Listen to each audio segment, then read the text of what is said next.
Sports fans, we are live. Welcome to the Sports Behavior Podcast. I'm your host, OG the Beast, here with my co-host, as always, Chill Town 32. What's poppin', In the house, yo. We got a lot going on tonight. We got a packed show, extremely packed show. Look, we've been delayed. We got 2 missed episodes, man. I apologize to y'all. There's been technical difficulties on this end, not end. You know what I'm saying? It's been on my end, but hopefully we got it fixed. Hopefully we gonna ride it out. But as y'all can see, I'm wearing my 49ers jersey. Look, I'm a man of my word. Back, what was this, week 2? He laughed. Look, he taking it as a joke. Look. Hey, week 2, my Philadelphia Eagles played his squad, the San Francisco 49ers. We placed the wager for those who wasn't here. We placed the wager, and the wager was, hey, whoever team win, you got to buy a jersey, and you got to rock it on the next show. So my jersey came in. I was actually going to rock it on the last show, but we had the technical difficulties. My jersey came in, and we here. And, you know, I copped the Trey Lance, North Dakota State, man. That's my dog. So, you know what I'm saying? He got the look like George Kittle over there. And, you know, we here now. I am a man of my word, so y'all can never say that I'm not a man of my word. You know what I'm saying? We lost, but I ain't going to waver from nothing. I still got my Eagles hat on. I don't care if it match or not. I still got my Eagles hat on. You know what I'm saying? Because I got to find a way to rep somehow. But today's episode is actually sponsored by the company that sent me this jersey, Jaden's jersey. You know, if you want to stop paying $150, $200 for these jerseys, hit up my man Jaden. You can hit him up on Instagram, search Jaden's jerseys. I got the link in my bio on TikTok. If you follow me over there, you could do it that way. Multiple different ways to get in contact with this dude. Very stand-up guy, wonderful human being, and they got some dope-ass jerseys. Look, this is stitched up, all-white jersey. It's clean and official. Go shop with Jaden's jerseys. But we got a lot to get into today. The first thing I want to tap into is this Kyrie Irving situation. We had breaking news earlier today. You know, I get an alert on my phone and it lets me know that the Nets are deciding to sit Kyrie Irving. They didn't cut him.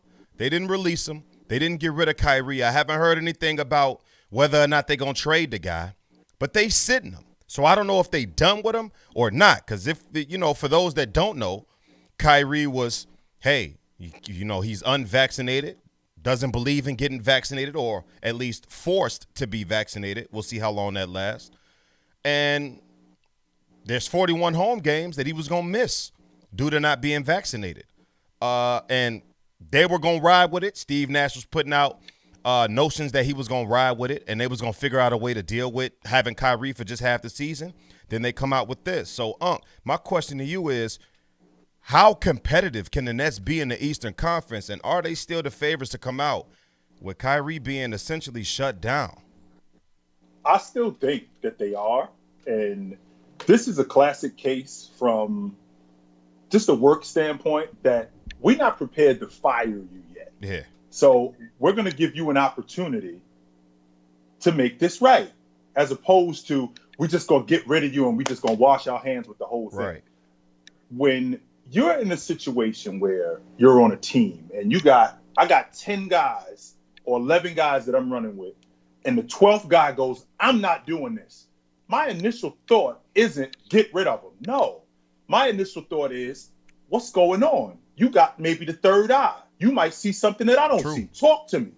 What do you see that I don't see? Now, the problem we have in here with Irv is he's not telling us anything.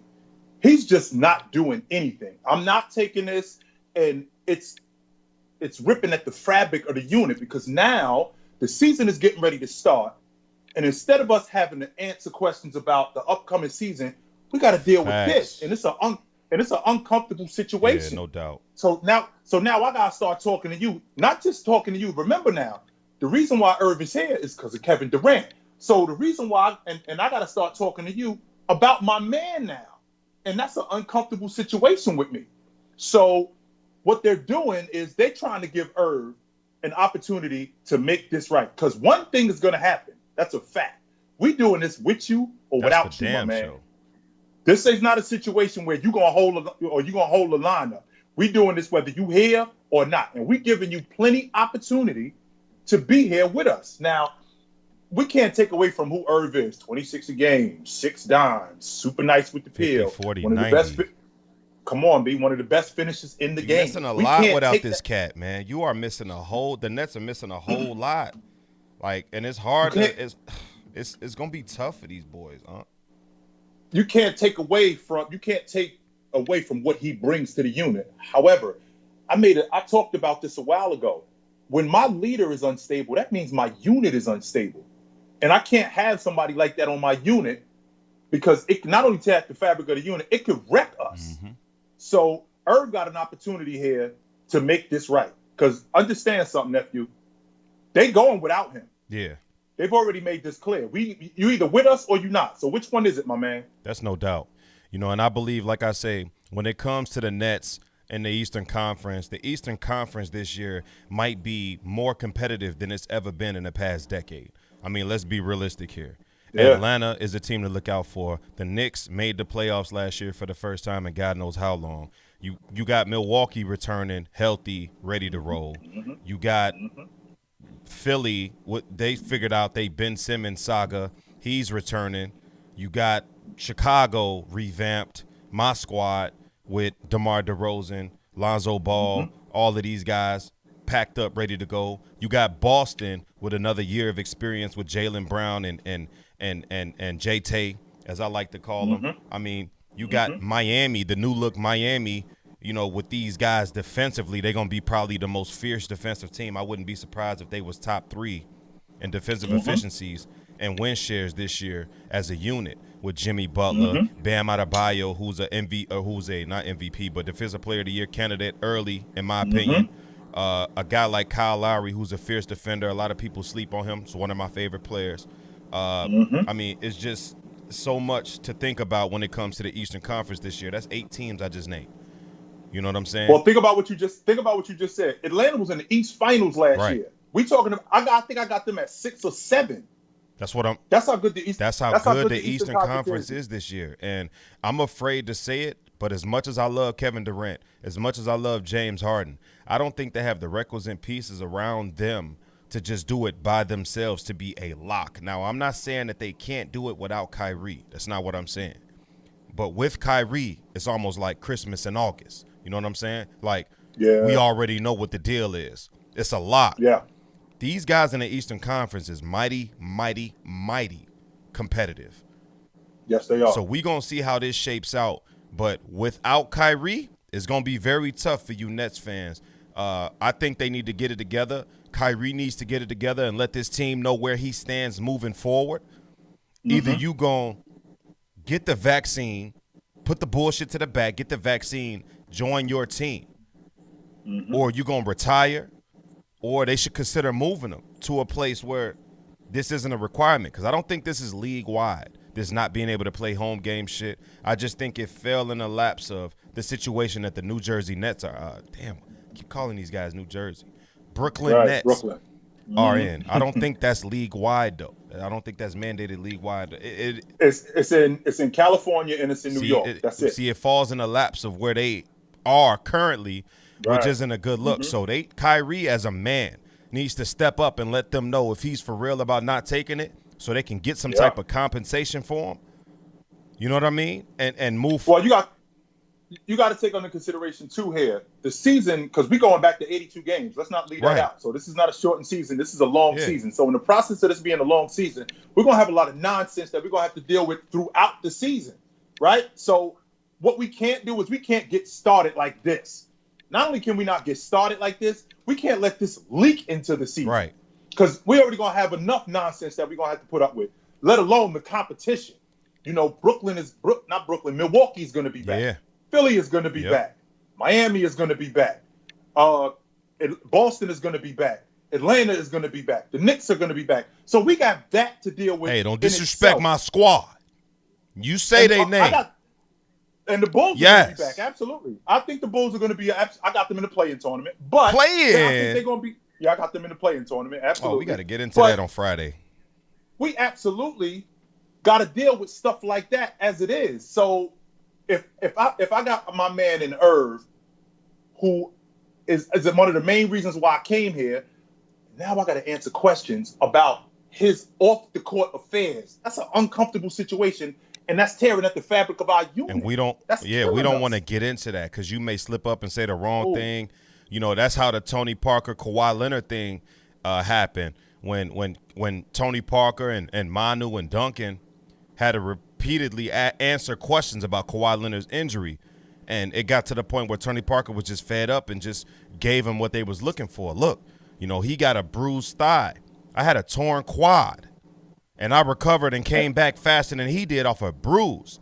And when he said that, Kawhi was on the next thing smoking up out of there. So he was gone. So, now you know, and that's what you face when you're dealing with, you know, the media and how they can pressure you into answering questions that you don't want to answer. And then now you putting Kyrie in a bad spot. So like I say, I think Kyrie Irving needs to just let the league, let the organization know where he stands. Because only he knows. He can say what he wants.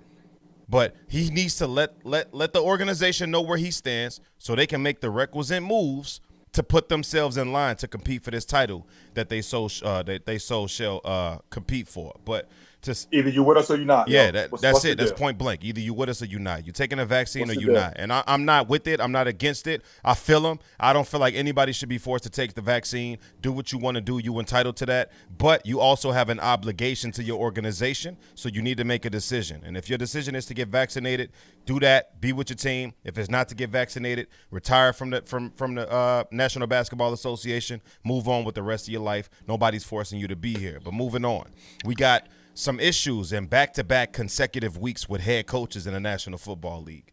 First, it was Urban Meyer partying, getting twerked on by some young ladies in a bar. Now we got Jon Gruden on a more serious note, acting out in public, using racial slurs, using anti-gay slurs, just doing trash bag shit through email to his compadres. And I made a post on TikTok. It actually went viral. I got over 1 million views on this video. And it was basically not turning a blind eye to the Jon Gruden situation, but actually informing people that I'm not fully educated on what was going on. I'm just here to report the news to y'all and what I know so far. But at that time, only one email had been released, and that was the email of him making fun of the NFLPA, his lips. Of course, this dude is a black dude. He's an African-American cat. You know, we known for having our big lips. And, you know, cats make fun of cats all the time, so I didn't take it serious, even though it could be used racially. It could be racially motivated, but I didn't grasp Gruden to be that type of guy at that time. Now, with further information stemming from 2011 to 2018 of consistent messages, derogatory messages targeting different groups, I'm now convinced that he's a douchebag, a dirtbag, and an asshole, point blank period. No matter how you want to slice the cake, I am no longer on the Jon Gruden bandwagon. I have hopped off considerably, and anything that I've said in the past regarding Jon Gruden in a positive light, it is now flipped to a negative light. I do not condone that type of action, especially as a head coach. Now, what I'm under the assumption is, back in 2011, he wasn't a head coach in the National Football League, and he probably thought there was no way that he would get back into the business realistically. But then when he was approached with this opportunity that he just couldn't turn down, 10 years, $100 million, that's the highest money that any head coach has ever been offered. Of course, you take it, whether you feel like you could win or not, regardless of the situation. But you got to take into consideration, over 70% of the National Football League is African-American. So you can't be placing or making derogatory comments. Dumbass. On email, you dumbass. I understand exposing who you are, but who do you feel comfortable enough to type this type of shit through email, you dummy? Your words are stuck now, dummy. Even if you said it verbally, you can call the person that created those accusations a liar. You can't even do that now, so you showcase yourself in the most permanent way possible. And that's through writing or through typing. Now it's cemented, dumbass, and it costs you your job. So now you racist, you anti-gay, you homophobic, all in one. And you targeted, and it's going to be stuck with you for the rest of your life. Now, I don't have no doubt in my mind that Gruden may be able to find success on television maybe later on in life, because that's how great of a television face this guy is. But as of right now, his name is shut down. You got Carl Nassib. This guy just announced he's openly gay. He plays for the Oakland Raiders. He was one of your top draft picks. You took him in the draft. Now, this guy opened up to being gay. How the hell do you step foot back in that locker room and look that man in the face after you called Roger Goodell all those words, those derogatory comments that you called him, those anti-gay slurs you used towards your commissioner? How do you look that man in the eye and say, I didn't mean it? You can't. You don't. You can't. And not with all of this coming out with what you said about this man even went so far as to say he was against female referees in the National Football League. Of course, he didn't say it as polite as I just said it because this is Jon Gruden we're talking about. But how could okay, I used to be a guy that was against sideline reporters because I felt like they got too much shine away from the game. Not even just females, but it's just that seems to be a predominantly female space, the sideline reporter. So I just felt like the sideline reporters it took too much away from the game. Watch the damn game. But, I'm not being sexist or anything towards that manner. But Jon Gruden was completely against female referees. Now, a guy like myself, I'm looking at the game like from a male's perspective. Any sight of a female that we can get, especially one that knows what the hell they talking about to the extent to be able to ref the game, I like it. For instance, the Luka Doncic situation, falling in love with you. Sports fans know what the hell I'm talking about when I mention that. He was talking to the female ref, cracked a little joke with her. What foul? Fouling in love with you. Everybody knows the story. That was cool. She was eye candy. Shorty was cute. You know what I'm saying? The refs that I seen Sunday night or Sunday during the game, it was some female refs out there. They was cute. They was walking around, they doing it. That's attractive to me. I don't know how you fellas feel. Let me know down in the comments, but I don't mind female refs. For him to jump off the rail and completely debunk the notion of even attempting having female refs, calling the commissioner out of his name for making that a consideration, this is beyond me. Like, I just can't fathom the first thing I want to start with was, why did this take so long to come out? I mean, this was 10 years ago. This wasn't like he said this 6 months ago. This wasn't like he said this a year ago. I mean, why did this take so long to come out? That's first of all. Number two, they weren't even looking for this. They were looking for something else and found this. So that's how they came across this whole Jon Gruden saying what he said. Now, what he said about the vice president of the Players Association, that again, wasn't something that was completely offensive to me. It just wasn't. And the reason why it wasn't was because me and my guys, we joke about each other all the time. We crack jokes on each other all the time. So it wasn't completely, even though it came from him, it wasn't completely offensive. However, when he said what he said about Roger Goodell, when he said what he said about the vice president of the country, when he said what he said about the female officials, which, by the way, I'm not even looking at the whole eye candy thing. How about the fact that these women know what they're doing? How about the fact that these women aren't just out there just for show? These women actually know the job. They didn't just get hired because they're women and we need to fill a quota. No, they got hired because they know exactly what they're doing. So with that being said, to say that about them, to say that about Roger Goodell, to say that about the vice president of the country, there's a respect factor that you have to have, which he clearly does not, right. Which means you can't work here anymore. For that specific reason right here, you can't work here anymore. And I'd be very surprised if I saw him on any sideline, not in the National Football League, period. Not in the National Football League, period. I would be extremely surprised. Sideline game for Jon Gruden is over with. The most he could ever, I could see him doing is a TV job of some sort. I don't even know if we'll go that far because again, we're talking about a guy who is clearly anti-Semitic. Yeah. It's not even a question about it. This is who he is. I'm listening earlier today.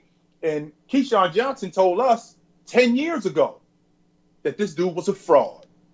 He 15 years. He didn't tell us he was a racist. He just told us he was a fraud. Now, what a fraud is somebody who appears to be something when they're really something else. And Keyshawn was telling us this years ago. We didn't really know who he was. We had no idea who he was. And he's not the only one who said it. I'm thinking about Simeon Rice. Mm-hmm. He also said it. And this is coming from guys who played for you. We are in a time of not just cancer culture. We are in a time of eliminating nonsense, right? So the notion that, this wasn't going on 10 years ago. Well, just so you know, Donald Sterling got ousted 6-7 years ago Yeah. because of nonsense like this. He was completely exited from the NBA because we're not tolerating nothing like this. Absolutely not. So for a guy like Jon Gruden, who, by the way, was working Monday Night Football when these emails were being written in 2011, he was on Monday Night Football. Now, what's bigger than Monday Night Football in sports? Nothing. That's what I'm thinking. Super Bowl. So with that being said, this is what was going on, which tells me that who else was involved in this? Because you clearly aren't doing your homework. Because when you guys go do your homework, you go dig through my life with a fine-tooth comb. Why didn't you do that with this guy? Because I'm sure that there were signs that things like this were going on. Why didn't you do your homework? You need to be held accountable for it. Yeah, no doubt about it. I wholeheartedly 1,000% agree with that. And I mean, to be honest with you, Mark Davis knew about this on Friday, and he should have said something and made it clear to the team and made it clear to Jon Gruden that he was going to have to take precautionary action regarding him in this situation with him being the head coach. How do you let this guy go out there knowing what you know? How do you let him go out there and coach this team? I got no clue. It's beyond me, but Mark Davis should be held accountable for his actions as well, and I don't see the Raiders being any type of successful organization moving forward. How could they focus with this situation going on? I don't know. But Beast, he drove up to the facility when he found out about this and found Gruden. It wasn't like he waited. He went to the facility. Where's coach? Right. I need to talk to coach right now. Yeah. So it wasn't something that, I mean, even if he did find out Friday, this still was something that he went after him with. And plus, you got to take into consideration on Friday, we already got the game plan in place. We already got the coaches in place. Is this something that we really want to deal with? And did he know all of this on Friday, or did he know some of it? That's another thing that's it's hanging in the air. We only know what we've been told, and that's one thing we haven't been able to open up. But speaking of opening up, Lamar Jackson opened up a can of whoop ass on Monday night, and this was probably one of the best Monday night games of the year. I scratched that. This was the best Monday night game of the year. Comeback. I think they was down like 6-25 at this point. They scored like 22 unanswered points. Lamar Jackson threw for over 400 yards, had 500 yards of total offense. Lay off my man Lamar. For all of y'all saying Lamar Jackson can't pass, I hope he proved you wrong. Ask yourself, how many 400-yard games does Cam Newton have? One, maybe two? Lamar Jackson already has one in his what, fourth season? You know what I'm saying? And Lamar Jackson may not be the prototypical passer that you used to seeing. He may not be the guy that's going to drop back and throw the ball 60 times and not run it all and be the prototypical drop back quarterback, the traditional guy that we normally like to see. He's not that. People like to hate on what they can't understand, what they can't fathom. Oh, we can't process it, so let's just put it. It must not make sense. Well, it does make sense. What Lamar Jackson is showing you is something that you've never seen in your life. I'm sorry. But out of any running quarterback in the past decade that could run to the elusiveness of a Lamar Jackson, first of all, nobody could run to the elusiveness of a Lamar Jackson. Not Michael Vick, not Cam Newton, not Russell Wilson. Kyler Murray may be the closest one. Steve Young. Nobody. He looked like Steve Young and Michael Vick in one. That's what he looked like to me. I'll do you one better, not Steve Young. I'll take Cam Newton and Michael Vick in one. Here's why I say Cam. Not for the body, not for the body frame. The reason why I say Cam is for durability. Cam was able to go at linebackers without suffering from injury because of his girth and his stature. Lamar Jackson doesn't have that girth or stature, but he's still a go at a linebacker. And Lamar Jackson ain't been hurt yet as far as I'm concerned. He's able to sustain his health while still taking big hits, and that's something that I feared for coming out of Louisville for Lamar Jackson. But this dude had over 400 yards passing, 4 touchdowns on the day. Mark Andrews finally stepped up. What did Mark Andrews do? Andrews goes 147 yards and 2 touchdowns. He finally got some help. Hollywood Brown goes 9 catches, 125 yards, 2 touchdowns. Those are Lamar Jackson's 4 touchdowns, and that's what I mean when I say, can Lamar get a guy Everybody else that's a top 10 quarterback in this league and beyond has their guy. Anybody you want to name. Dak Prescott has Amari Cooper. Patrick Mahomes has Tyreek Hill. Aaron Rodgers has Devontae Adams. Everybody has, even Baker Mayfield, got Peoples-Jones. That's not his guy. Odell is. But who the hell knows? Jarvis Landry's his guy. And he's not even a top 10 quarterback. Justin Herbert has two guys. He's a top 10 quarterback. Kyler Murray has D-Hop. Who the hell does Lamar have? An inconsistent Hollywood Brown and a tight end that Greg Roman does not know how to game plan and scheme around. This is just what it is, point blank, period. So with Lamar Jackson, this is why I had Lamar Jackson as my dark horse MVP. I had Lamar Jackson as my guy that I felt was going to bring home this MVP trophy simply due to the fact that he had such of a big burden to carry on his back. Lamar Jackson has over 1,800 yards of total offense on this season. That is right now more than 18 teams in the National Football League. You understand that?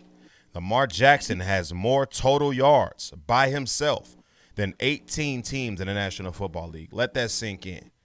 That's letting me know he's completely carrying the franchise on his back. Completely carrying. And all the haters, the Lamar Jackson haters, I don't know where the hell y'all came from. I don't know why the hell y'all here. But just because Lamar Jackson don't do it the way you want him to do it, don't mean he ain't out here doing it. And that's one of my lines I'm going to repeat until this shit ceases to exist. The Lamar Jackson hate stops now. This dude threw for over 400 yards, had 500 total yards of offense by himself, 4 total touchdowns. I just want to know where the haters at now, Unc. What you think about Lamar's performance? Well, let me start the conversation with, at this point right now, all right? At this point right now, he's on target to throw for 3,600 yards and 18 touchdowns. At this point right now, just so you know, 2 years ago when he won the league MVP, he threw for 3,100 yards. Yeah. I want to start the conversation there. You and I had this conversation in week 2. And I said to you, the one guy who he needed to start to get involved in the offense more than anybody was Mark Andrews. Yeah. Once you get him involved in that offense, when you get him in 5-yard digs, when you get him matched up with the linebackers, that offense is going to move. Why is that offense going to move? Because now those linebackers got to move back. And those linebackers moving back, that gives Lamar more opportunity to play make. And Hollywood Brown, just so you know, Lamar's got 8 touchdowns. He should have 13 because Hollywood's dropped 5 or 6. Man, Hollywood been dropping so many passes. I don't know who. That's what I get him a guy, man. I'm gonna keep saying that until it happens. Get him a guy. He's dropped 5 or 6 of them. Now, what I want to make sure that we clear on everything that Lamar's doing. We got to big up that defense, man. With Campbell back there and Queen back there, and that front four, they are serious. They are absolutely serious. They got one of the best run defenses in the game. And for them to be up, for them to be 22-3 in the hole, and for them to shut the door on Indianapolis in the second half, basically shut the door and only give up 3 points in the third and fourth quarter. That's it. Says a lot about what that defense is doing. And I can appreciate what Lamar's doing, absolutely. I can absolutely appreciate what Lamar's doing. And I see him standing in the pocket and throwing the football because he gets that a lot. Beast, you need to be able to throw the football because that athleticism, it's not going to last forever. That's true. Now, he's only got one 400-yard game, but it's not like everybody else is lighting up the league throwing for 400 yards because they not. Right. Look, Lamar is a different type of quarterback, and he should be seen as such. He should not be put in, just like Steph Curry is a different type of guard. He shouldn't be put in that box. That's why I hate when people talk to me about Steph Curry being this kind of point guard. I'm like, no, Steph is a different kind of guard. Yeah. All right, so the same idea with Lamar Jackson. He's a different kind of quarterback where he's the ultimate playmaker. In fact, he's the ultimate weapon. And I'm looking at this unit, and I'm thinking to myself, and I think I've said this to you in the past, take Lamar Jackson off that team. They Jacksonville. They Detroit. I'm going to say it one more time for the people in the cheap seats. Take Lamar off Baltimore. They Detroit. Take Lamar off Baltimore. They Jacksonville. That's who they are. Let that marinate in your spirit. Let that sizzle. You heard the man. That's all I'm going to say about it. Take Lamar Jackson off that squad. They Jacksonville. They Detroit. He's carrying the Baltimore Ravens. And I'm sick of the disrespect. And for those people that can't see that Lamar Jackson is literally carrying his franchise on his back, just watch the games. Like, because most of the people commenting don't understand football, don't understand what Lamar Jackson is literally doing with this organization. He is carrying his team on his back, which is why, and I seen this. I know what they got and what they don't get. That's why I said, hey, give me Lamar Jackson for MVP, straight up. But we going to switch to a little basketball. Spicy take of the day. Interesting stats, right? Searching through Twitter, and I seen that because I'm going to be honest with you. I haven't been watching any preseason basketball. Caught a couple of Bulls games here and there. Me neither. Right. Me neither. Flip back and forth. Preseason really ain't nothing to really be concerned about. But I'm asking you this from this standpoint. You the basketball guy. Russell Westbrook had 15 turnovers in 2 games. And this is the new acquisition for the Los Angeles Lakers. I'm trying to find out how the hell is this going to work with LeBron James, Russell Westbrook, Anthony Davis, and these boys, specifically LeBron and Westbrook on the same court at the same time. 14 turnovers. Who's handling the ball? LeBron is the point guard.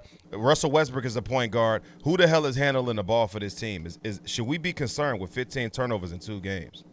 Well, what you have to understand is I just got here. And not only did I just get here, Anthony Davis, Carmelo Anthony, who I did play with 4 years ago, and I didn't really know what I had. Anthony Davis. I've never played with a big man like that. LeBron James. I've never played with a dynamic personality and player like that. I've never played with this collection of talent. So when you get a new job and you get put on somewhere early, the first thing that you want to do, or the first thing that you do, especially at that level, is you overcompensate. I'm going to do everything that I can to get everybody else involved, and that's gonna amount to turnovers, which is what Russ is doing. And Russ is going to get to the point where they're going to tell him, yo, my man, play your game. Be who you are.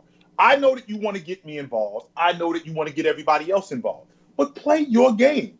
Don't let the fact that we're out here and you feel like you have to get us involved, because what you're going to do is you're going to overcompensate, and now you're going to turn the ball over as many times as you've been turning the ball over, and now you're going to get in your own head.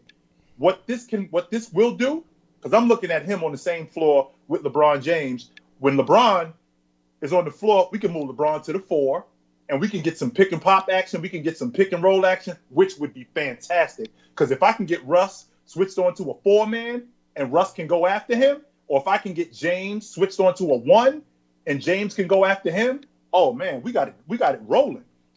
I said this before. I think that Anthony Davis' health is the key to that team. Russ is who he is. Russ has always been a dynamic personality. He's always been a dynamic talent. He's always been a guy who only knows one speed, and that Forward. one speed is go. That's it. He only knows 100%. Go. That's it. With him being on this unit, he's going to have to learn, one, to pick spots, to slow his game down, and to not be afraid to play his game at a different pace. And he's going to have to learn that. Otherwise, this could sink them. Yeah, no doubt. I agree with you. I just think Russell Westbrook needs to slow down. It's kind of reminding me of what happened last year with him and Bradley Beal. It kind of looked like he let Bradley Beal take the wheel, and he had a slow start to the season. And, he was playing sloppy ball. He actually went to so far that people started to say, hey, Westbrook ain't the same. He's falling off. I don't know who the hell this is. They thought he was washed. Yeah, like everybody was saying he was washed. You know what I'm saying? So it's like I think Westbrook just needs to slow down, inhale, exhale. He's got a lot of pressure on him. He's playing at home. He's back in L.A. He's playing with LeBron James. If you ask anybody around the league that has played with LeBron James, the number one thing they say is the pressure, the pressure, the pressure. Straight like that. Like playing with LeBron James applies. I don't want to call it unnecessary because it's very necessary. He's in it to win it every time. When he steps on the court, he's in it to win it. Yeah, Ben, we had to get that man a boot. I don't know what the hell he was on or who the hell that guy is, but we don't need guys like that in this stream. And if you see somebody being disrespectful in this stream, you do your job. I got you here for a reason to handle to get that man a boot. I had to do it during the stream. Come on, Ben. You said I beat you to it. Hey, You got to be on top of that. Boot that man. Get on your job. Get on your man. job, Ben. Boot that man. We don't need that. Y'all know the rules and regulations if you want to be in the stream. I don't care what type of language you use, as long as it's not derogatory and directed at somebody in some type of nasty way. Look, we are all in here to have a good time. That is it. We will not condone anybody giving off that type of energy, that negative energy. You will get the boot. No doubt about it. But as far as Russell Westbrook is concerned, I don't think it's cause to pause. I think Westbrook could be fine. You know, he's not going to be that guy, that triple-double guy he was a few years back. I think he'll be somewhere around 18 to 20 points maybe. Yeah, say it. Yeah, say it. You can say it. That's 20 that's points right. may That's be a around little right. bit too high. I think he'll average 18, 7 and 7 on this squad, which should be good enough for him. You know what I'm saying? He'll be able to share it with LeBron James. They'll find a way to not have all three of them on the court at the same time all the time. So, you know, I think the Lakers will be fine. And like my cliche always says, great players seem to always find a way to figure it out. But the Bills beat the Chiefs. And this has been all I've been hearing over social media, ranting and raving. The Bills beat the Chiefs. The Bills are one of the hottest teams, not only in the AFC, but in the National Football League as a whole. I like what I'm seeing from Josh Allen. He's playing exquisitely well, although I still do think Lamar Jackson is better. But that's neither here nor there. I do like what I'm seeing from Josh Allen. I'm going to give credit what credit is due. Right? But the Kansas City Chiefs is now 2-3. I think they dropped 3 of their last 4 games. And is it cause to pause for Kansas City? A lot of people saying right off the limb already, Lamar Jackson or Patrick Mahomes ain't the best quarterback in the league no more. Kansas City this, Kansas City that. But I'm going to take the lead on this real quick, because you know what I'm about to get into when it comes to this Kansas City team. I've been stressing this. I've been telling y'all. I've been letting y'all know. I've been writing it down. I've been putting out TikTok videos the whole 9. The formula to beat the Kansas City Chiefs is to slow down number 10. Once you hold number 10 to a formidable game, pedestrian, make him regular, you have a higher chance of succeeding at beating the Kansas City Chiefs. That's just how it goes. In the Super Bowl, the Tampa Bay Bucks, let it be known. We're going to rush forward. We're going to drop everybody else back. That's it. We rushing forward. We dropping everybody back. We shadowing Tyreek Hill all game long. That's how you got to do it. What Tyreek Hill do in this game? Tyreek Hill goes 7 catches for 63 yards. That is not going to get you that ass. Yes, sir. It's not. I'm sorry. No, it is not. And this is the formula. Travis Kelce catches a touchdown. They get absolutely nothing from the running game. They banged up. Tyreek Hill suffered an injury. Travis Kelce is banged up. Clyde Edwards-Helaire, moment of silence, prayer for Clyde Edwards-Helaire. Hope he has a speedy recovery. Injured his knee, sprained MCL. But this Kansas City team, I think, is in trouble. And with this 2-3 record, we already relied on Patrick Mahomes a lot to carry this team because of how lackluster they are defensively. Speaking of defensively, we got to get into one man. Daniel Swanson. What the hell are you doing, sir? You're responsible for 14 points on the board just off the naked eye. You got Tyrann Mathieu throwing his hands up in disbelief. Like, what the hell are you doing? Swanson.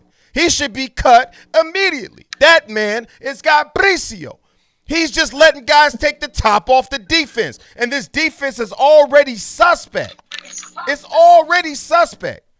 And you allowing people to take you just look, you're not in the position you're supposed to be in. You got your captain throwing his hands up. The first time he threw his hands up, I get it. Players make mistakes. Swanson, okay, I get it. You're not in the assignment you're supposed to be in. For same shit that happened again? No. The same shit that happened again? Tyrann Mathieu is throwing his hands up like, what the hell is wrong with this defense? And they got some guys on that defensive side of the ball. They just can't put it together.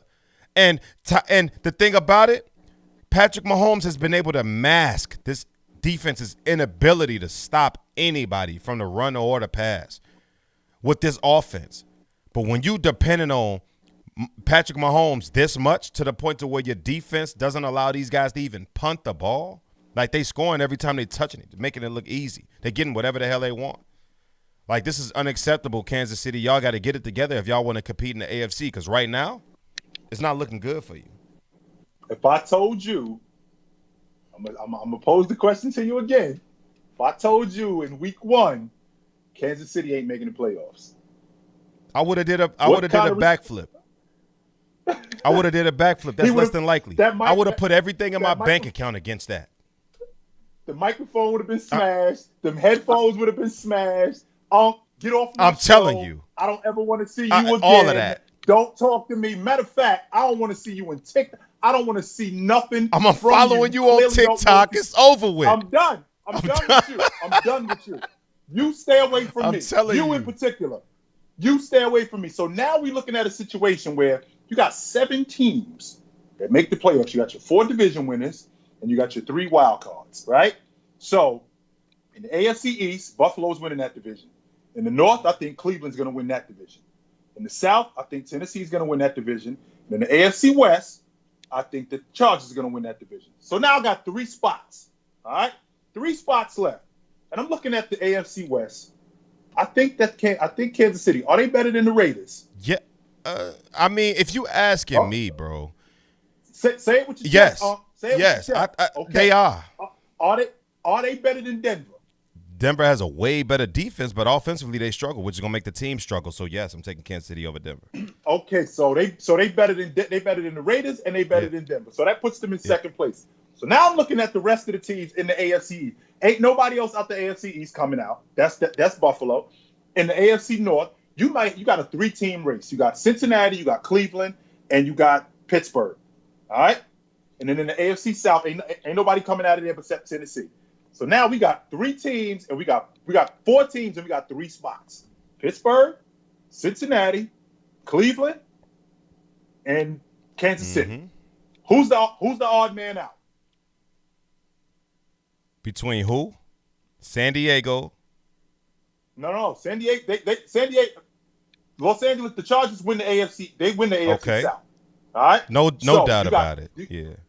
And we get an extra team too in the playoffs this year too. So right. So you got 4 teams and you got 3 spots. And 2 of those 3 teams is coming from the AFC North. That's Cincinnati, Pittsburgh. You think Pittsburgh making it? No, these are the guys who are in play for this. Cincinnati, Pittsburgh, Kansas City, and I think Denver is going to be in the middle of that. So who's the odd man out? I don't know. I don't know how I feel about Denver. You know what I'm saying? Oh, I'm sorry. Whoa. I'm sorry. Baltimore's in that division. Yeah. So you got. I think Cleveland's going to win that division, but I could very well be wrong. But let's say that Baltimore wins that division. I think Baltimore's going to win it. I think. Okay, so Baltimore wins that division. So you got Cleveland, Cincinnati, Pittsburgh, and Kansas City. I only got 3 spots. I only got 3 spots, Beast. Who coming? Who got to come off? Pittsburgh. We got 3 spots. So Pittsburgh is out. Okay. I mean, I don't know how long we could rely on Big Ben's arm, and we got a whole extra game. I don't know how I feel about Big Ben, so I don't know. I just can't see Kansas City missing the playoffs. That'll never. I can't see that happening. They gonna get it together to the extent, at least, of figuring out a way. It's time for Andy Reid.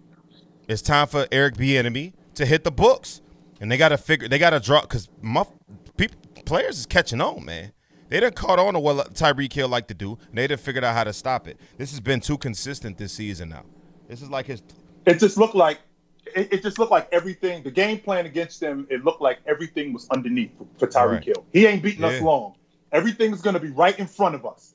We'll eat 6-yard hooks. We'll eat 10-yard digs. We'll eat 10-yard. They giving that up all day long. Just we'll give it up all day long. We're not eating everything cheap. Nothing deep. We're not eating 9. We're not eating the 9 route. We're not eating the 9. Like we can't deal with that. But. Speaking of 9 route, it seemed like Antonio Brown was catching everything deep. Even shallow shit he was taking into the house. He had himself a day, and so did Tom Brady. He made light work of the Miami Dolphins, and I just think the Miami Dolphins just stunk up the joint. They gave up defensively. They got talented players on that defensive side of the ball. They got 2 solid, 1 great corner, 1 solid corner. You know, they got guys on that side of the – we expected that defense to be better than it's been playing this season. To me, they look like they tapped out. I don't think Xavier Howard wants to be there. He needs to get the hell out of there because he came in there and let Tom Brady throw 400-plus yards and 5 touchdowns against them boys. And Tom Brady's been in the league for 21. This is his 22nd season. This is Tom Brady's 22nd season, if I'm not mistaken. And he's never thrown for 400 yards and 5 touchdowns in the same game, and he did it in this game. Miami you get a car, you get a car. Mike Evans caught 2. Antonio Brown caught 2, who's looking like he can make a case for a top 5 wide receiver in this league. Antonio Brown's a straight dog. So anybody who ever forgot about him. Don't leave out that my Rolls Royce that I have in the lot, it's in the shop right now. Don't leave out Gronk went there. So the Rolls Royce it's in the shop right now. It's coming back. Like, they just they fully loaded, man. This team is fully loaded, and they look like the team to beat. And on an individual standpoint, though, Tom Brady is magnificent. He's been playing magnificent to me. The MVP race is down to Justin Herbert. It's down to Kyler Murray. Lamar Jackson just entered it yesterday. Aaron Rodgers and Tom Brady, I think, are the top 5 MVP candidates, or should be. I'm gonna throw a name in there for you. Tyler Diggs. Trevon Diggs. Trayvon Diggs. I'm gonna throw a name in there for you.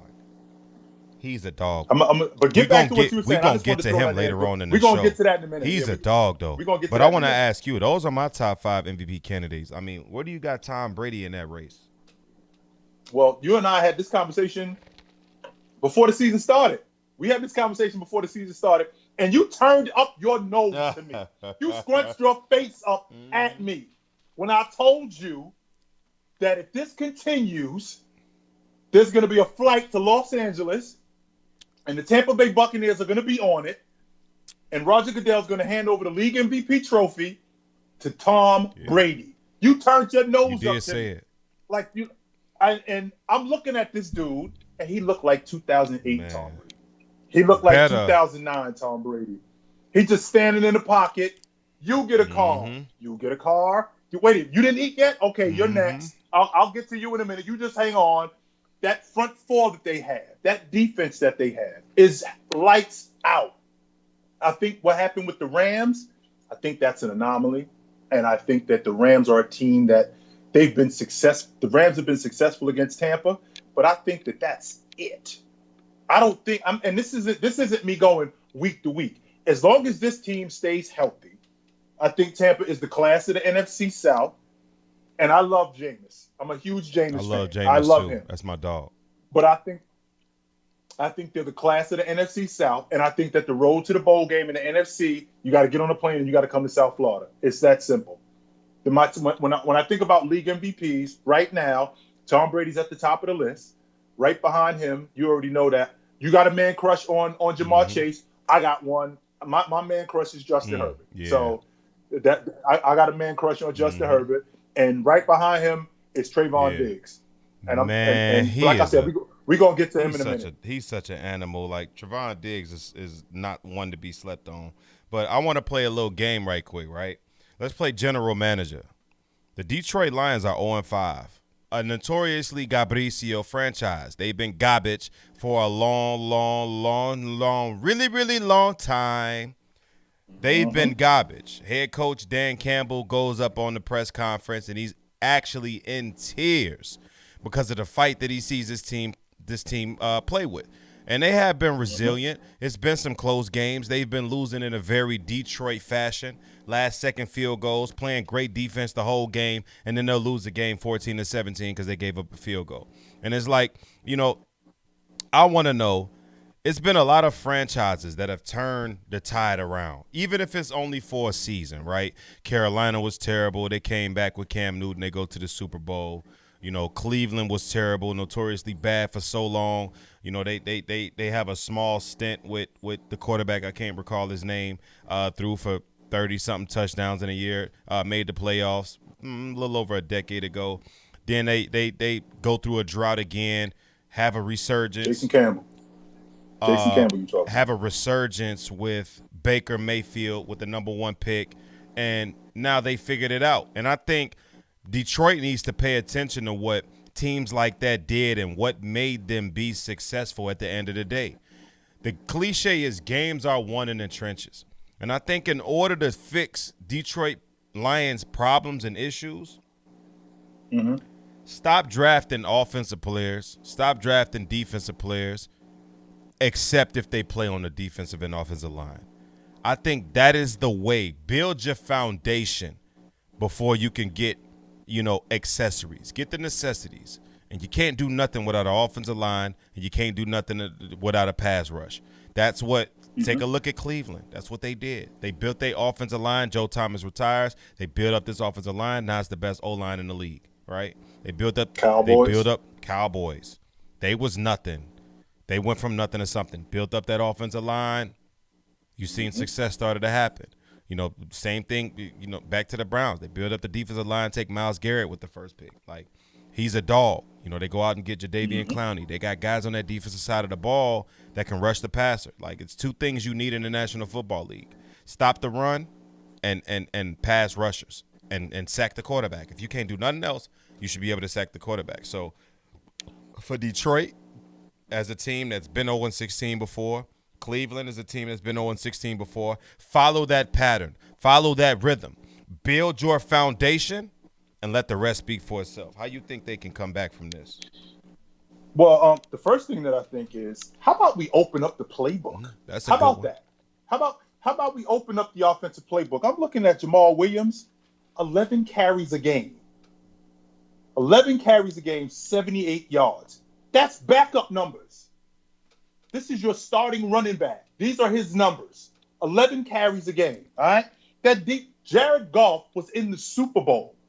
He's not Jared Goof. Jared Goff. He was in the Super Bowl, so he can play.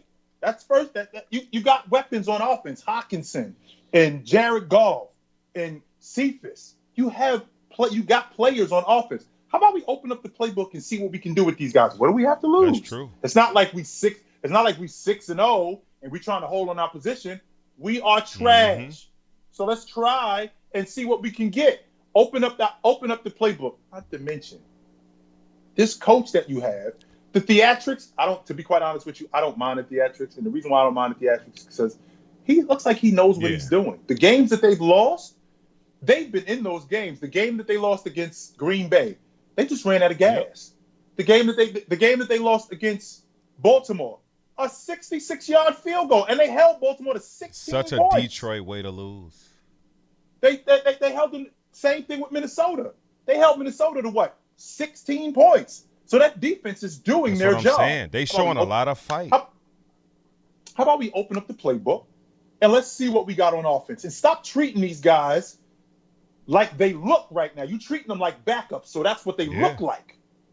Instead of opening up the playbook, and let's start getting these guys more involved in the offense. And maybe we can see that we have something special over here. Yeah, you ain't lying about that one. Like, they opening up the playbook can never be a bad thing, can never result to anything bad, especially when you got nothing to lose. Like, just see what you got. Throw it all out there and see what sticks. You know what I'm saying? And Detroit, whatever it is, y'all need to get it together. 0-5 ain't a good look. I'm 0-5 in my fantasy team, so I feel like the Detroit Lions my damn self. I'm Gabricio. Are you Gabricio? I'm Gabricio. I am garbage. I'm telling you, they is clowning me in my group chat. All my boys been just letting me have it because this is an anomaly for me. Calvin really ain't on nothing. Like, half the guys I drafted just ain't doing nothing. They ain't being productive at all. I've been making trades and doing all, but this ain't about me. This is about the Detroit Lions. They garbage. It's trash. Garbage. Speaking of the Browns, man, the game of the week was the Browns versus the Chargers. They were slinging his ball all over the field. Speaking of Justin Herbert, he played a delightful game, had over 400 yards, 5 total touchdowns. Justin Herbert is a man amongst boys. This young talent is putting the league on notice, and he's letting everybody know that he's here to stay. The Chargers have found their guy. Over 1,000 yards, if I haven't said it. Over 1,000 yards of total offense between these two teams. Like, this is crazy. But interesting call in the fourth. 3rd and 10. The Browns decide to do a very Cleveland Brown-like thing and run the ball on 3rd and 10 instead of trying to get the first down to seal this game up, being aggressive. They ran the ball. Kevin Stefanski decided to run the ball on 3rd and 10 and just punt the ball back. If they get it, they get it. If they don't, they don't. I get it. Best offensive line in the league. 2 best running back tandem in the league. So you figure, hey, who's to say Nick Chubb, Kareem Hunt can't pick up this 10 yards? Well, they didn't. They punted the ball. Chargers came down and scored to win the game. But what do you think the issues is with Cleveland when it comes to this situation? What was Kevin Stefanski thinking to not pass the ball in a situation where you need to be aggressive? I think that it was something new for him. You know, when I look at what Cleveland was doing up until that point in the game. So let's make sure that we remember, you know, Baker in games where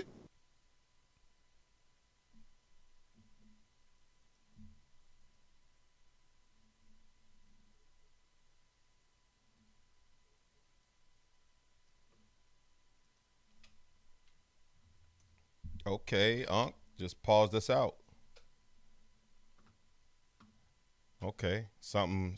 We going through some technical difficulties. This time it ain't on my end, y'all.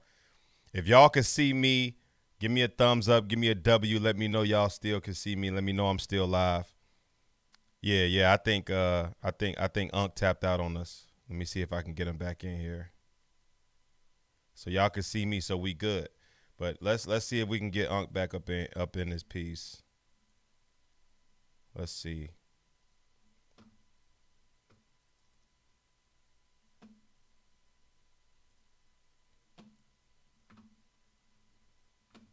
Let's see if we can get Unc back up in here.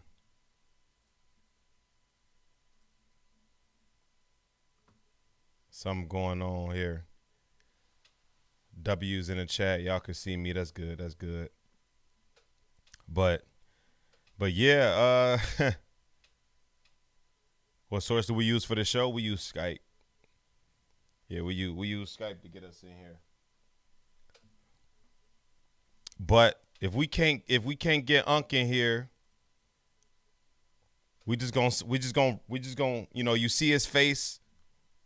Yeah, something went on with him. Yeah, something went on. I don't know what's going on, but Zoom is a little bit choppy. I don't know what to expect from Zoom, but we're gonna continue with the show. But the thing about it though, with the Cleveland Browns, you know, we gonna rock this boat. We gonna get through this show, y'all. We gonna get through this show. Switch to Discord, we'll see. We gonna get through this show though. We gonna get through this show. You know, but the thing with the Cleveland Browns though, I don't think they trust Baker Mayfield, right? Let me know what y'all think down in the comments. I don't think they trust Baker Mayfield.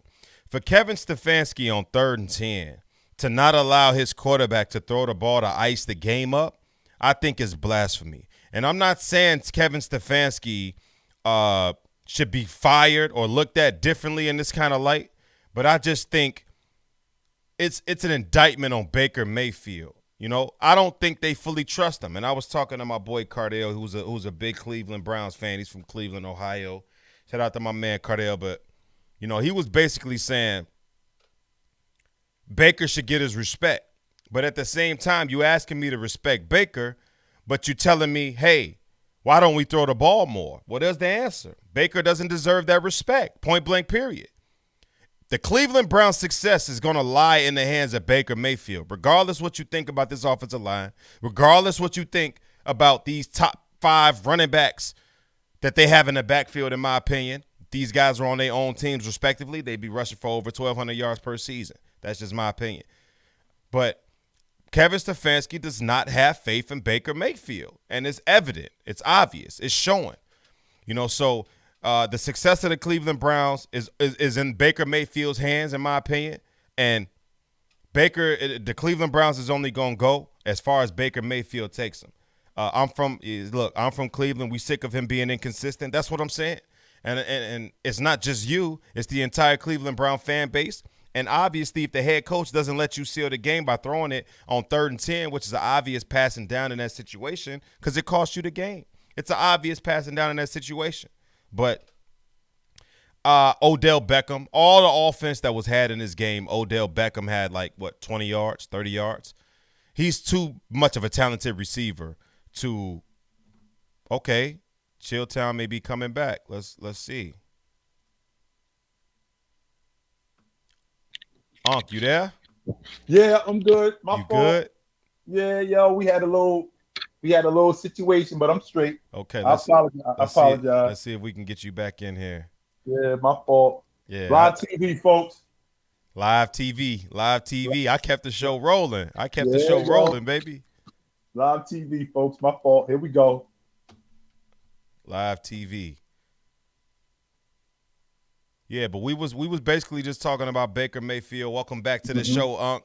You know, this is what happens with his live TV. You know, it is what it is. I thought it was on my end, to be honest with you. No, you good. That's me right here. Yeah, like you say, Garo, 3 targets, 2 catches for a guy as talented as an Odell Beckham. I just honestly think it might be time for the Cleveland Browns to say bye-bye to Odell. Try to get a first-round pick for him. Try to get something. You probably won't get no first round, but try to get something for Odell. You know, anything that makes sense. But Cleveland Brown needs to move on from Odell Beckham. He's too talented to have all this offense, all this firepower, and nothing come about it in a game like this of this magnitude. What you think about the Cleveland Browns performance? Again, nephew. I've said this in the past, and I'm going to say it again.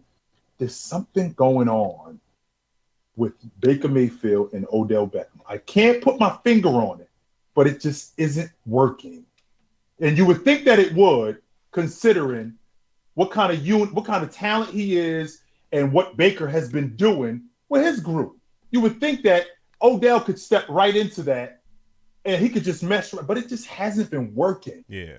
And is it because he's too much of he's a dynamic personality? No, that's not it. Is it because he's not a good route runner? No, that's not it neither. So what exactly is it? I mean, it reminds me of an old song with New Edition. You just not my kind of girl. That don't mean you ain't dope. That don't mean you ain't dope. Yeah. It's just it ain't working between us, and I just can't put my finger on what exactly it is, but it's just not working, nephew. Hold on, OJ knows say my Bucks gonna give your Eagles this work this Thursday. Look, man. Ooh. Look, man. Look, OJ. We might be setting up something with OJ and Funny Fat Boy on the show. They got to settle out their differences with a couple of debates they had about Kobe Bryant. But look, my analysis on that game is, look, y'all supposed to win. You hear me? Y'all are supposed to win. Okay? The Bucks are supposed to beat the Eagles. So let's not give any extra kudos than what's deserved. If the Bucks beat the Eagles, look, we got nothing to lose coming into this game. Facts. We got nothing to lose. If the Eagles pull this out, which I think we can, it's like I'm not going to shut the door on us having an opportunity to beat y'all. But what I will say is this. If we do, Lucy, you got some splaining to do. You better not be hard to find, OJ. You better not be hard to find. OJ, you better not be hard to find because you know I'm going to be looking for you. If we beat you, I'm going to be looking for you. Where's OJ? Uh-huh. I'm gonna be looking for you. We know it. Straight like that. But Trevon Diggs, man. Trevon Diggs is somebody that is a special talent. He only comes around in the NFL once every decade. I don't want to go as far as to try to compare this guy to former guys like Darrelle Revis, guys like Richard Sherman in his prime, guys like Champ Bailey. But this guy just has the skills of a wide receiver, and he's playing cover corner. That's dangerous. When you combine those two, you get what you see in Trevon Diggs. Stephon Diggs' brother, for those who don't know. So hands running the family. No doubt about that. So Trevon Diggs has been playing immaculate for the Dallas Cowboys. He's got like 2 pick sixes on the season, 6 interceptions in 5 games. The first time that's been done since the 1970s. That was a long time ago in an era where people couldn't even pass the ball, so everybody was getting interceptions. That's how Night Train Lane got so many of them. But Trevon Diggs, shout out to Trevon Diggs. I posted a TikTok earlier today about him confessing that Nick Saban was the reason why he was playing defensive back to begin with. He was upset at the fact that traditionally he feels like he's a wide receiver, and he transitioned to defensive back because Nick Saban saw something in him that he didn't see in himself. And obviously the rest is history. So now, I mean, people are literally walking around trying to make a case for Trevon Diggs to be a top 5 corner in the league already. His ball hawking skills is immaculate. And not only that, his coverage opens his hip on any dig route. He can track down. He's got enough speed to recover. Like, Trevon Diggs is amazing, man. Like, what you think about Trevon Diggs? Is he the defensive player of the year so far? Or at least front runner? I think you shortchanging him, huh? Nephew, I think you shortchanging him. Like I said, I got him in my top 3 league MVPs. League MVP. Not defensive player of the year, league MVP. He's got the last defensive league MVP was, I think, Lawrence Taylor. And that was in 1985. Okay, let's make sure we clear on that. So we talking about a dude. Not only does he have 6 picks, he's leading the league in yards after interceptions with 100. That's number one. Number two, you said you don't want to compare him to guys like Richard Sherman and Dion. And just so you know, Dion had 7 picks one time in a season. That's it. Yeah. He did it one time. Trayvon Diggs converted from wide receiver to cornerback. Oh, so did Richard Sherman when he was at Stanford. So we got a guy who has the ability to shut the field in half. We have a guy who has the ability to completely cut the field in half. Dak say he don't even go to him in practice. Think about that for a second. Wherever he is, we going the other way because I don't want nothing to do with him. Yeah. Nothing. So when you have a guy like that that's that dynamic on defense and commands that much attention, he completely wrecks your offense, especially your pass offense. And I'm looking at what he's doing, 6 interceptions. Not only just 6 interceptions, the ball hawk that he's been, and you've already mentioned this, the ball hawk that he's been, I'm covering your best receiver. Go get him. Yeah. Who is he? Whoever your number one is, I'll deal with him. Don't worry about the run defense. Don't worry about any of that. And don't worry about helping me neither. Because I'm going to deal with him. As fast as he is, I'm just as fast as him. Yeah. So you got this wide receiver that's Jamar Chase, who's 6'3" and he's 200 pounds. Guess what? I'm 6'2", 195. I ain't scared of you. Whatever you got, I got. So when I think about Trayvon Diggs, I'm not thinking about the defensive player of the year. I'm thinking about the league MVP. Ooh, that is a bold statement. If it happens, you heard it here, folks. Unc say he got Trayvon Diggs, league MVP potential. Hey, shout out to Trayvon Diggs, man. That whole family out there, they doing their thing. But let's move forward. We've been rapping to y'all for quite some time. I know we started a little bit later than usual today, but that's a very spicy tape. Garo, that's a very spicy tape. We're going to go and get into these top 5 performers of the week. You know, every month or every Tuesday show, we like to talk about who we think win or lose. It doesn't really matter. Who performed. And, of course, who underperformed. So give me your 5 backwards from 5 to 1, Unc, your top 5 performers of the week. Well, my honorable mention is going to Matt Stafford. I mean, we're talking about a dude, 376 yards. He was on fire. He was another one. You get a call. My 5th guy, and a lot of people ain't talking about him, but you will start talking about this dude really quickly. His name is Ladarius Toney for the New York Giants. Ladarius Toney is the real deal, and you need to start paying attention to him. 10 catches for 189 yards. He gave the Cowboys what they was looking for. He absolutely gave them what they was looking for.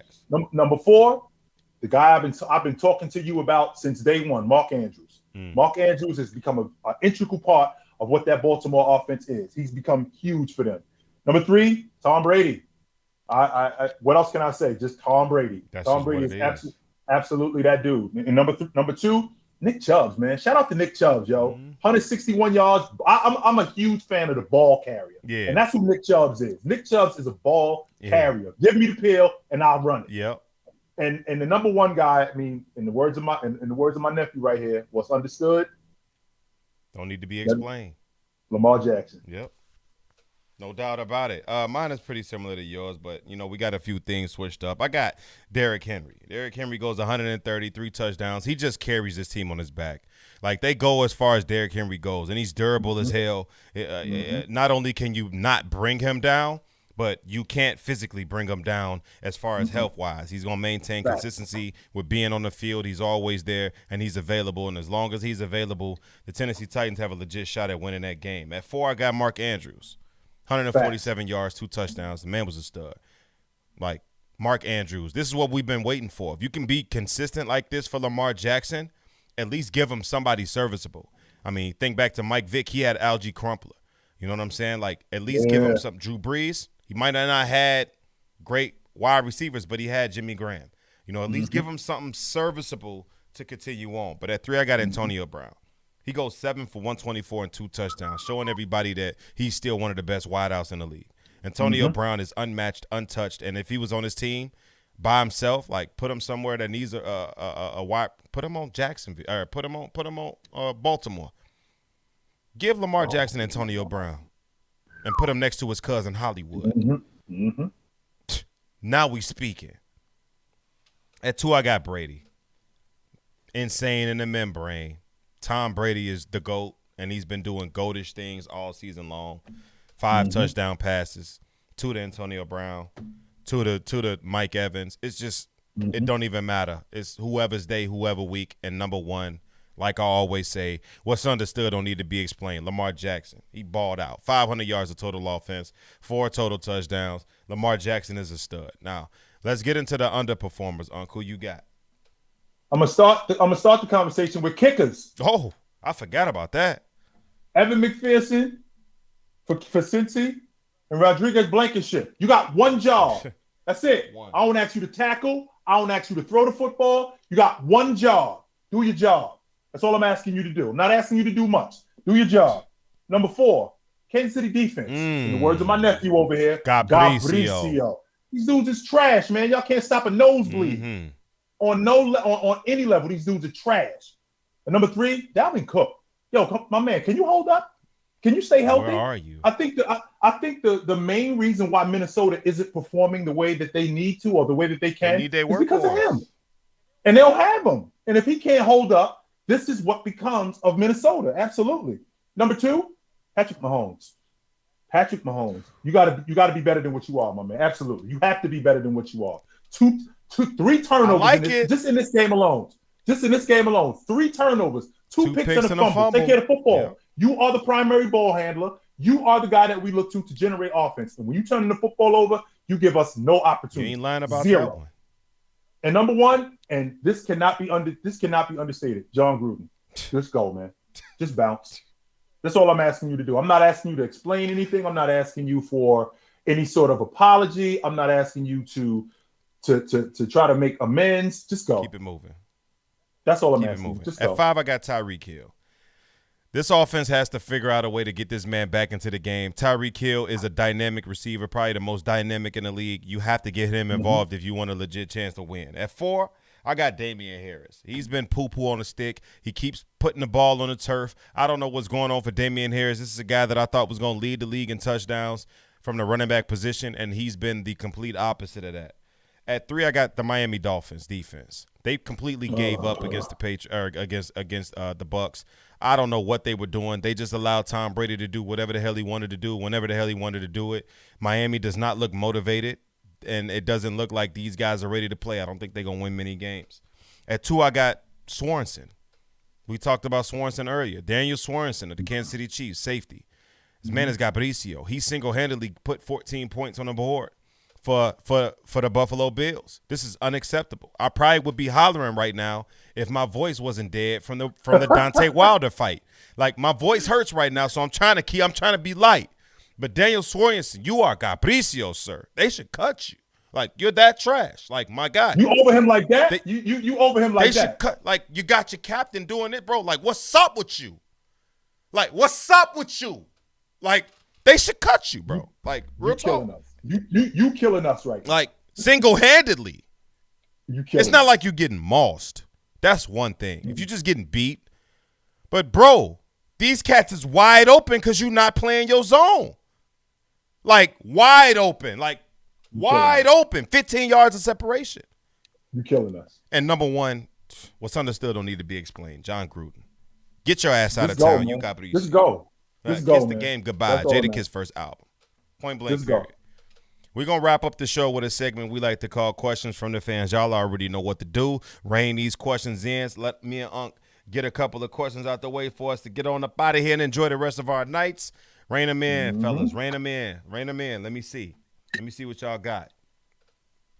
Gabricio. That's what Gabricio. trash, Like man. that. Give me a break. Mm-hmm. Views of the fight. I mean, I wanted Deontay Wilder to win for the culture, but Tyson Fury was pretty much a lock. He was 100% confident coming into this fight. I don't think Deontay Wilder, ain't nobody worth fighting for Deontay Wilder right now, so he should just go ahead and pack it up, take a lot of time off. He just to be honest with you, Beast, Tyson Fury, he's just a better boxer. Yeah, that's it. He's just better. He's just a better boxer. That's really all it is. So, and I knew I was going to get this. You think that the Cowboys are legit contending in the NFC? Every year. Here we go. Every year. And listen, I've seen this movie before. Yeah. I know what I'm looking at, but I'm gonna hold the phone. Okay, I'm not. I seen them 13-3. I seen them 12-4. I seen this. So I'm gonna hold the phone on these dudes, even though I like what I'm seeing right now, but I need to see more. I do. Yeah, I agree. I mean, they in our division, and they should run away with this division easily. I don't think the Dallas Cowboys have any threat. I mean, even though the Eagles are 2-2 right now, or 2-3, I'm sorry.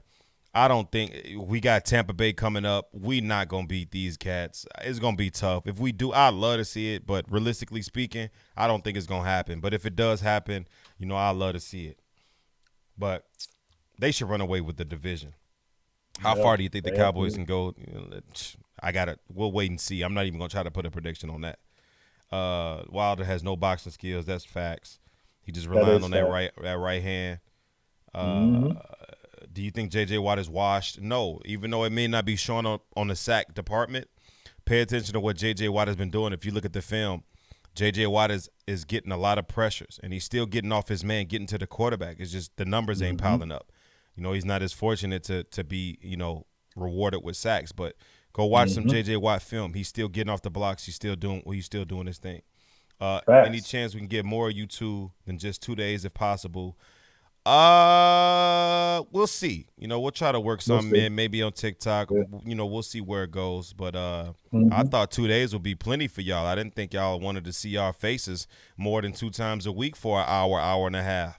One more question. Ben, I'll tell you what. Ben said, are the Seahawks done? I said this before. Me and you had this conversation. You only as good as your backup quarterback.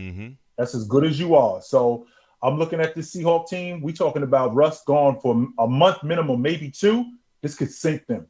This could very well sink them. No doubt. We're going to find out what Geno Smith is really about. That's facts, because I like what I saw when he came into the game, but he did throw. He went right back to being Geno Smith with that interception. So we'll see. Y'all need to podcast on Apple. I'm going to look into that. Favorite Drake song or verse? The Motto is my favorite Drake song of all time, and I love everything that he's done. But The Motto is my favorite. Motto's your favorite Drake song. Favorite Drake album, if you know me, you know. Views is my favorite Drake album. My favorite Drake verse might be probably the first verse to Dreams Money Could Buy. Maybe the first verse to Dreams Money Could Buy, or Oh, You Gotta Love It. Oh, you gotta love it. It's between one of them timestamp albums. I heard was circulating. Let's get to the bottom of it. Somehow I always got it covered. Why you think I had my head in the clouds on my last album cover? That's the GOAT. Don't get me started on my man Drake, bro. Don't real quick before we go, the Spurs. You got a long dark road, because losing DeRozan, there's a lot that has to be rebuilt. I like Murray. I do like Murray as a building block, but I don't think you have anything that you could say as a franchise player that we can build around. Don't think got that. What you think about that Anderson cat? What's his name? As long as until you get a franchise player, somebody that we can actually build around. They don't have that. All right. Until we get somebody that we can build around, the Spurs are going to be. They're going to be at the bottom looking up. And I love Pop as a coach. He should get the hell up out of there right now. Pop has done some great things with that unit. But in this particular situation, the Spurs, it's bad business for them. Yeah, he need to get on It's up out of absolutely there. bad. That's absolutely Pop bad need business. to be on the first thing smoking up out of San Diego, San Antonio. San Antonio, I love y'all. I appreciate y'all tuning in to the Sports Behavior Podcast every Tuesday night, Friday night, 8 p.m. Central Time. Join us. You can follow me on TikTok at OGTheBeast_sports. That man to the right of me on TikTok, Chilltown32. Y'all know where to find us. Take us home. Take it light, but take it. We out.